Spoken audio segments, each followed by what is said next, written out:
ప్రతిష్టను ఆకాశం స్థాయికి తీసుకుపోయే పని చేసినాం తప్ప తప్పు చేయలేదు. అది కాళేశ్వరం ప్రాజెక్టు కావచ్చు, ఫార్ములా ఈ కావచ్చు, ప్రపంచంలోనే అతిపెద్ద లిఫ్ట్ ఇరిగేషన్ ప్రాజెక్టు కాళేశ్వరం.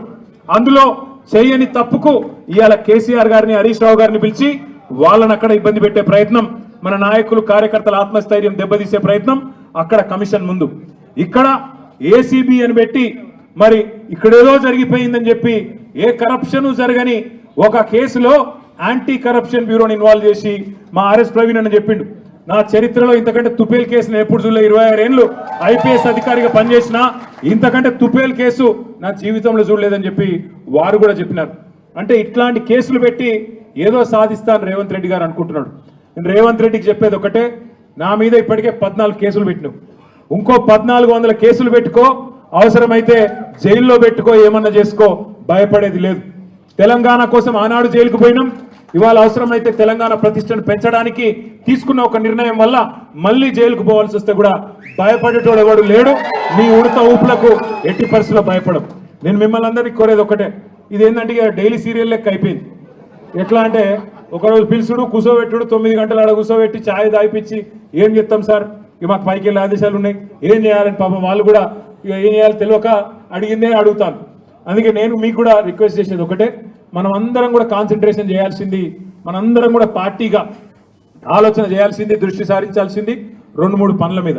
ఒకటి, ఖచ్చితంగా మరి మనం రాబోయే స్థానిక సంస్థల ఎన్నికల్లో ఒక్కొక్క ఊర్లో బరి గీసి లైన్ గీసి ఒక్కొక్క కాంగ్రెస్ పార్టీ నాయకుని ఫుట్బాల్ ఆడుడు ఎట్లా కాంగ్రెస్ పార్టీని చిత్తుగా ఓడగొట్టాలి లోకల్ బాడీ ఎలక్షన్ లో, దాని మీద దృష్టి పెడదాం.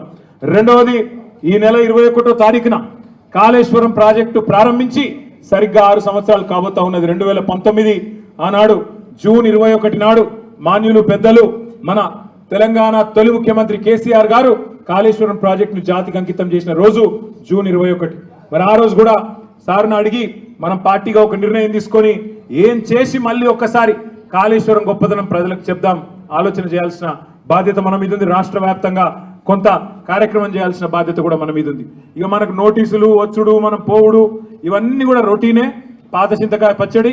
దీన్ని పట్టించుకోవాల్సిన అవసరం కానీ, దీని గురించి ఆందోళన పడాల్సిన అవసరం కానీ లేదు. పెడితే గిడితే 15 రోజులు జైల్లో పెడతాడు, పైశాచిక ఆనందం పొందుతాడు తప్ప వాడు పీకేది ఏమీ లేదు. లొట్టపీసు ముఖ్యమంత్రి, భయపడేటోడు ఎవడు లేడు. రేవంత్ రెడ్డి గుర్తుపెట్టుకో, నీలాగా లుచ్చా పనులు చేసి 50 లక్షల బ్యాగులతో దొరికిన దొంగలు ఎవరు మా పార్టీలో లేరు. నీలాగా లుచ్చా పనులు చేసి అడ్డదారిలో పదవులు కొనుక్కొని ముఖ్యమంత్రి అవుడు, పిసిసి ప్రెసిడెంట్ అయ్యే లుచ్చా పనులు చేసినోడు ఎవడు కూడా లేడు.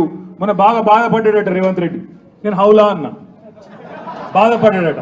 నేను అడుగుతున్నా ఒకటి, తెలంగాణ ముఖ్యమంత్రి వయ్యుండి జై తెలంగాణ అనకపోతే నేనేమనాలి? మరి ఏం పేరుతో పిలవాలి?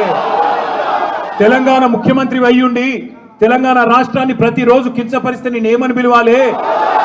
తెలంగాణ ముఖ్యమంత్రి వయ్యుండి తెలంగాణ రాష్ట్రాన్ని దివాలా తీసిన రాష్ట్రం అంటే ఏమనాలి? తెలంగాణ ముఖ్యమంత్రి అయ్యుండి ఢిల్లీకి పోతే నాకు అపాయింట్మెంట్ ఇస్తలేరు, దొంగను చూసినట్టు చూస్తున్నట్టు నేను ఏమనాలి? తెలంగాణ ముఖ్యమంత్రి అయ్యుండి చెప్పులు ఎత్తుకపోతాడేమో అని భయపడుతున్నారు అంటే ఏమనాలి నిన్ను? అందుకే ఇక నేను ఎక్కువ అనగాని మీరు అనగాడికి అన్నారు, కానీ అది కాదు, నాకు అర్థం కాదు. ఆడవాళ్ళు 9 గంటలు వాళ్ళు కూర్చోబెట్టి మర్యాదలు చేసి వాళ్ళు పంపిస్తే మీరు 9 నిమిషాలని నాకు రక్తం వచ్చినట్టు చేసి మొత్తం కాటు బిస్కెట్ అక్కడ పిసుకుడేమో కానీ ఇక్కడ పిసుకుడు ఎక్కువైపోయింది. కాబట్టి మీరు పొద్దున్న నుంచి చాలా ఓపికగా ఉన్నందుకు మీ అందరికీ గౌరవ ఎమ్మెల్యేలు, గౌరవ ఎమ్మెల్సీలు, గౌరవ ఎంపీలు అందరికీ హృదయపూర్వకంగా దండం. మీరు కూడా పేరు పేరున అందరికీ నమస్కారాలు. జై తెలంగాణ, జై తెలంగాణ, జై కేసీఆర్, జై కేటీఆర్.